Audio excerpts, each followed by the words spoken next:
Hello, welcome to Diamond Effect Podcast, episode 197.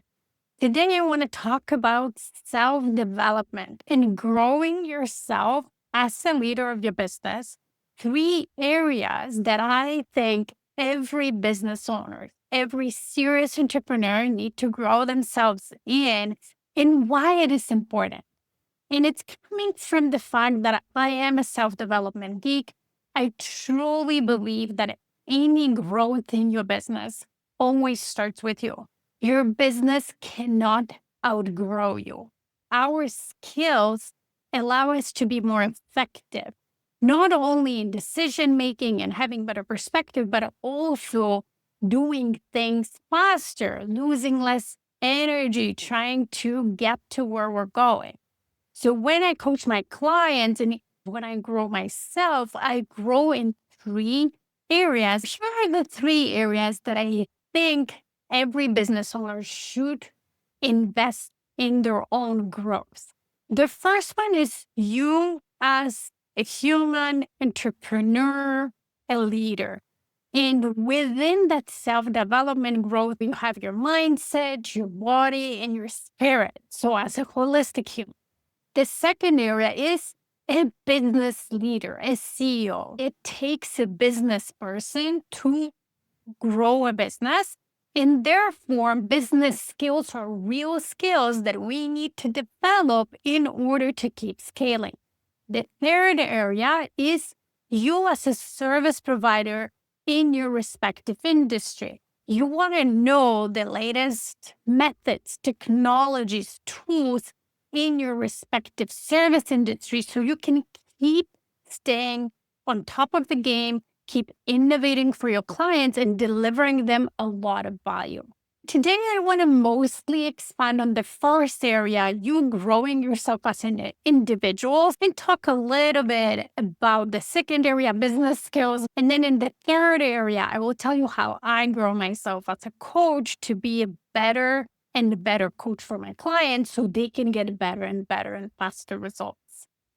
So starting with your entrepreneurial mindset or your mindset as a leader, this is key. Everything starts here. Now, this topic is huge. There's been so many books that have been written about it, and I definitely can't cover it all in the 20-minute podcast episode. But I want to talk about what I think are three most important mindset focuses and shifts in order for you to be very effective in your life and in your business. Something that I've learned as I became an entrepreneur, but also even in my corporate career as I grew and progressed in it.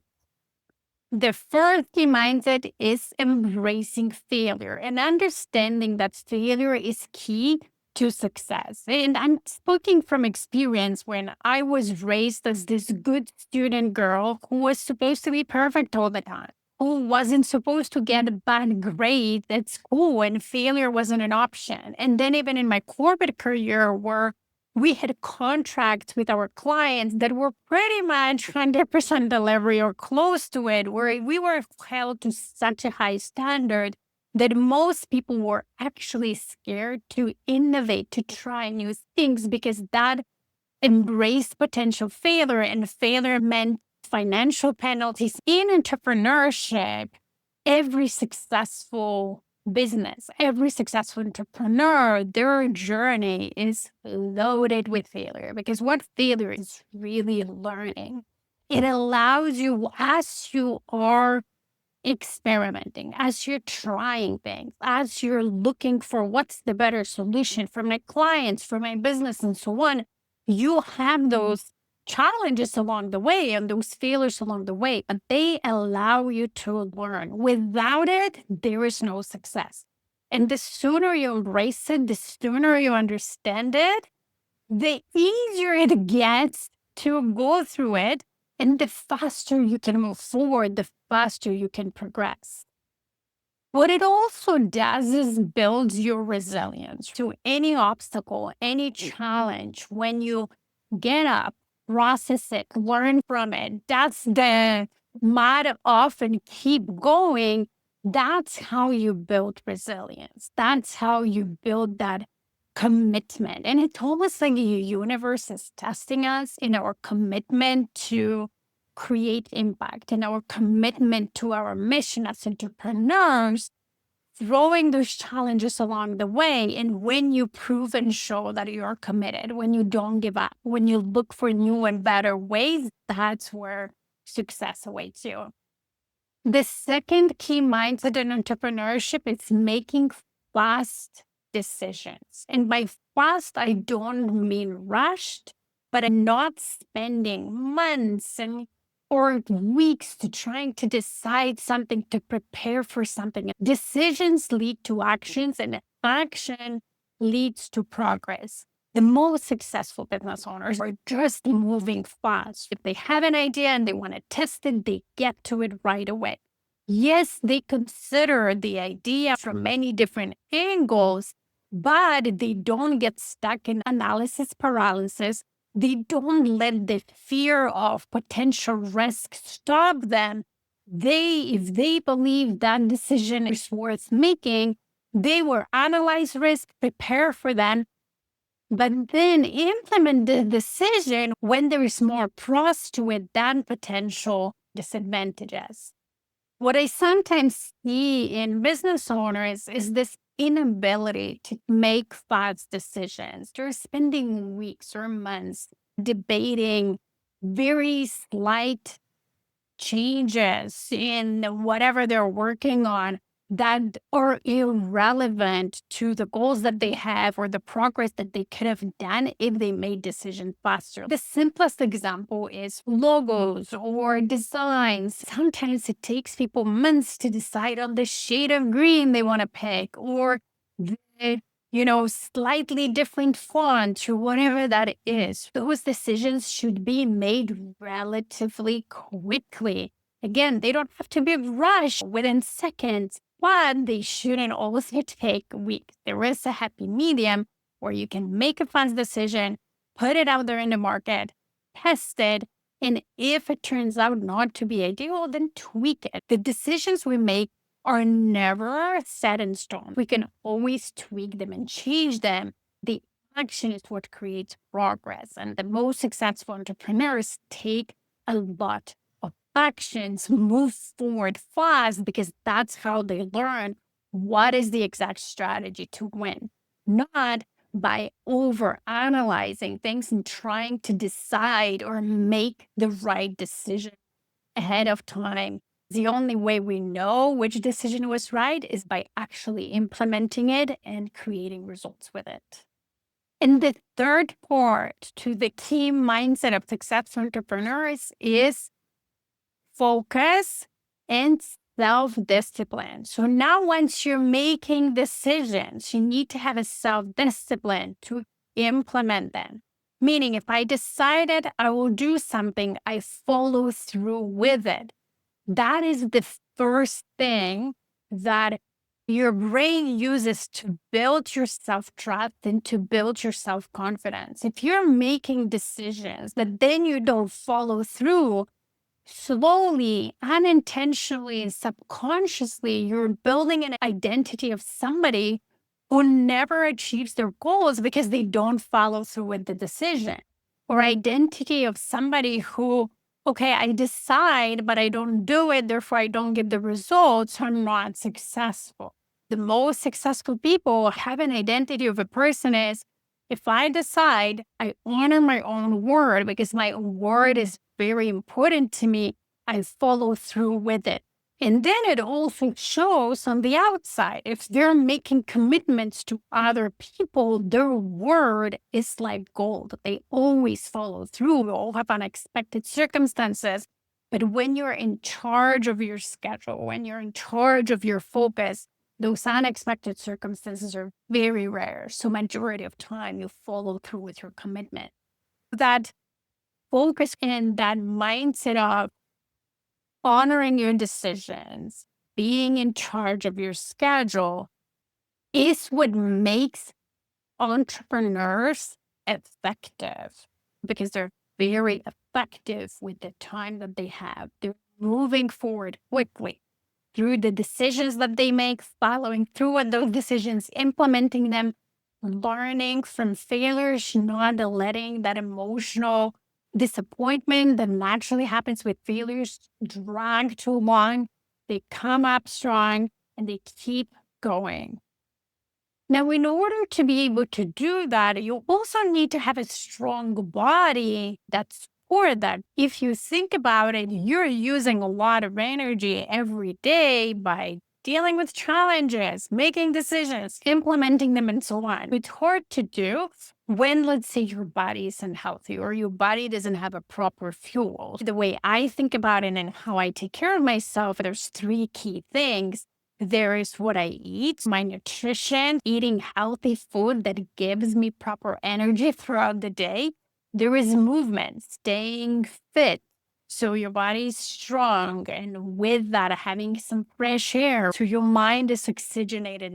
And the third part is rest. Not only rest occasionally on vacation, but also getting proper amount of sleep every day, getting proper breaks throughout the day, so you maintain the high levels of energy to be able to make many decisions, to be able to go through challenges and not get put down because of them. And the third component of the self-development is spiritual component. It takes a lot of faith and self-belief in entrepreneurship to succeed.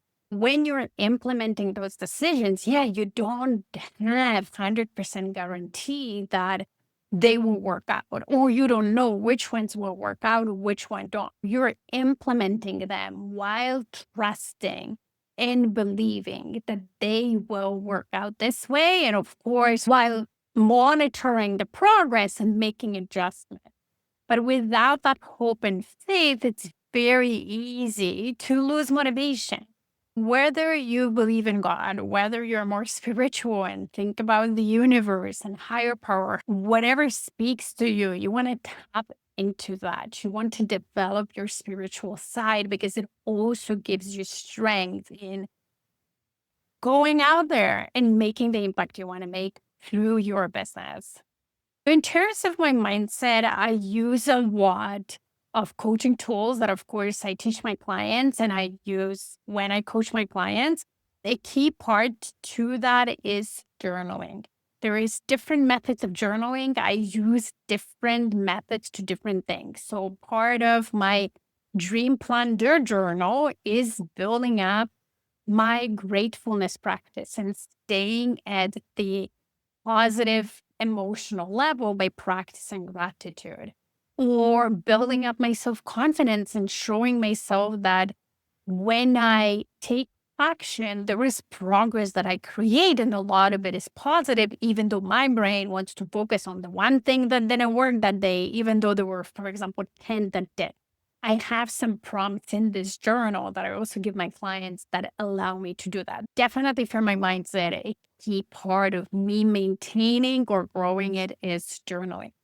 There are great books. I'm a self-development geek. I've read a lot of books in self-development and I keep reading and discovering new ones, but also going back to some classics that I really value. If you ever want a book recommendation, reach out to me. I'm always happy to suggest some books. There is also a lot of materials online, whether it's podcasts like this one or a lot of others, whether there is videos, guided meditations, all of those are tools to not only maintain my mindset at high performing levels, but also keep growing and expanding my capacity and emotional capacity. In terms of body, I mentioned healthy nutrition. I'm not a proponent of one diet or one way of eating over the other. Whatever works for you, you just want to make sure that it's healthy, unprocessed. You provide to your body the vitamins, nutrients, minerals through holistic food. And sleep and rest and movement. Very critical. I'm not a doctor to give you medical advice, but if you ask any doctor, any trainer, any healthcare professional, those are the staples. If you have those adjusted to your needs, your body will be strong and it will help you grow your business. And then for me, in terms of spiritual growth, there is definitely books, podcasts, or coaches that I use for my mindset, but also for my spiritual journey and my faith. Now let's move on to the second part of you growing yourself. And this part is you growing your business skills. Business skills or the real skills. It's like becoming a basketball player and saying that basketball, dribbling, or shooting to the hoop, or defense or offense are not skills. There are skills that every pro basketball player masters and practices every day over and over. And it's the same in business. The way I teach my clients what to focus on, because there's so many, is this: understand where you are and see where you want to go. And when you look at that, the journey in between, you will have some skill gaps that you will need to fill in order to get there. So, for example, if you're at the level when you're scaling and now the next step for you is building a team, and yet you've never led people before, you've never hired people, you don't even know where to start, those are the skills you want to start developing, like hiring, training, motivating people, building teams. In the beginning, if you've never had a business background and you're starting a business, you're starting to sign clients, a lot of it will be marketing in sales, understanding the psychology of selling, understanding marketing principles. It might be even soft skills like communication. How do I effectively communicate so my ideal clients understand how I help them? Or time management, right? We talked about being focused, time management, and building up habits that will make your day to day easier and will allow you to be in charge of your schedule. For example, for me, when I started my business, I quickly realized that the first couple of skill sets I had to develop and master was social media marketing. I've never done that before, even though I've done some marketing, but it was very traditional. So when I realized social media is very powerful and this is how I wanted to market my business, those were the skills I had to develop. Networking was another skill. I realized I wanted to build some powerful relationships, but I've never networked in Canada or amongst entrepreneurs. I didn't know how online networking looked like versus in person. So those were the skills I had to grow. Then, for example, another one was selling intangible services. Up to that point, all my selling experience was with physical product or services that the companies I worked for were done for. Whereas when you go into coaching, you're selling something very intangible. I'm guiding my clients, I'm giving them perspective, I'm giving them suggestions and feedback. I help them implement, make it easy, but they're the ones who have to implement. So it's a very intangible service. And therefore, how people buy that service is different to how they buy a physical product. Copywriting was another skill set that I wanted to develop, something I've never done before.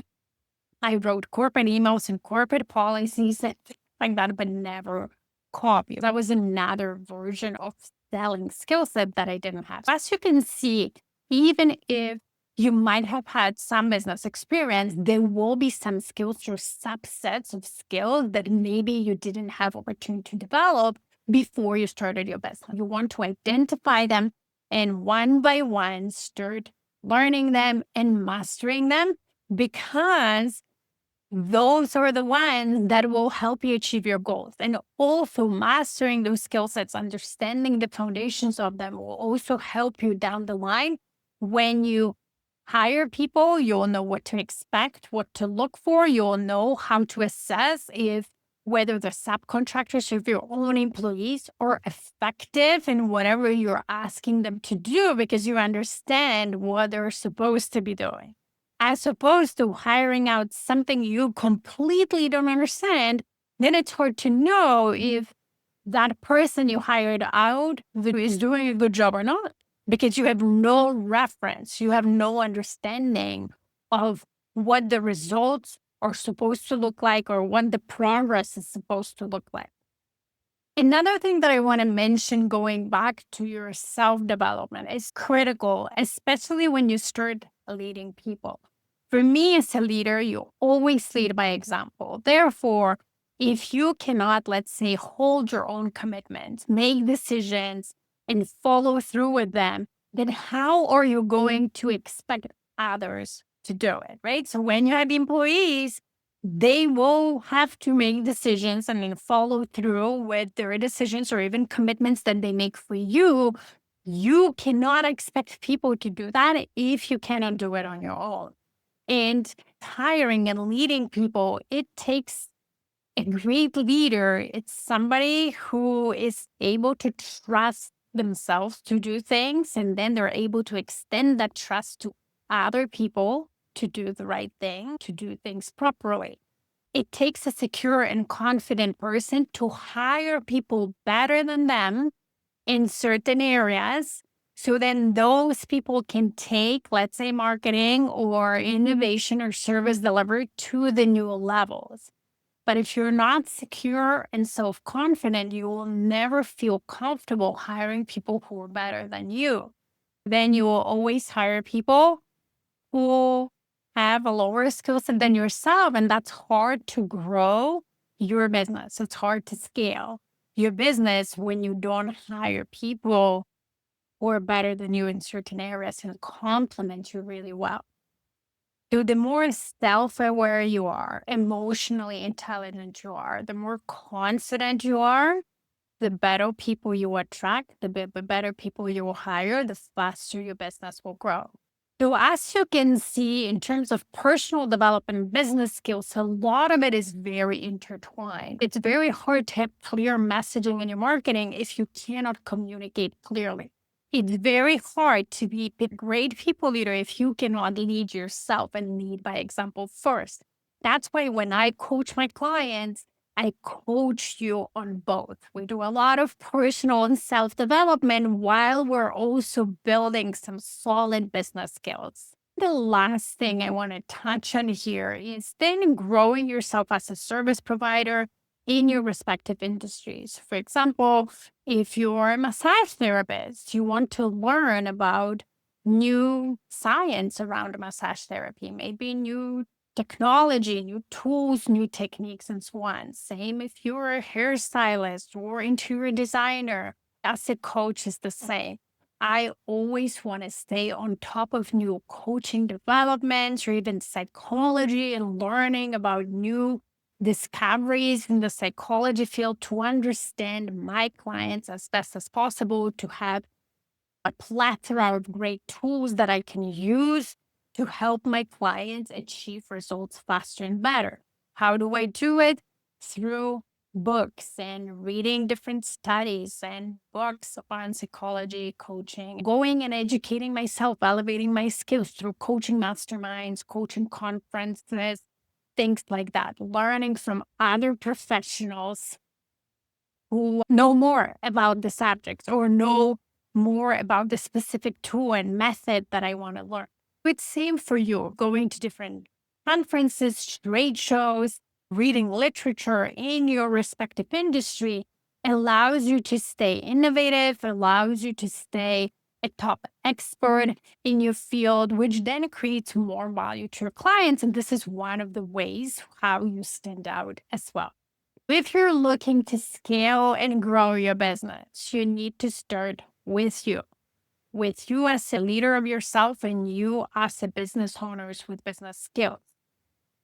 Even if you are good at certain things, there is always a higher level, a master level that you will need to achieve in order to get your business to the next level.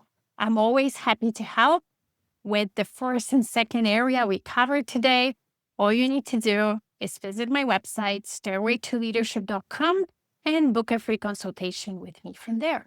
Have a fantastic week and talk to you next week. Bye.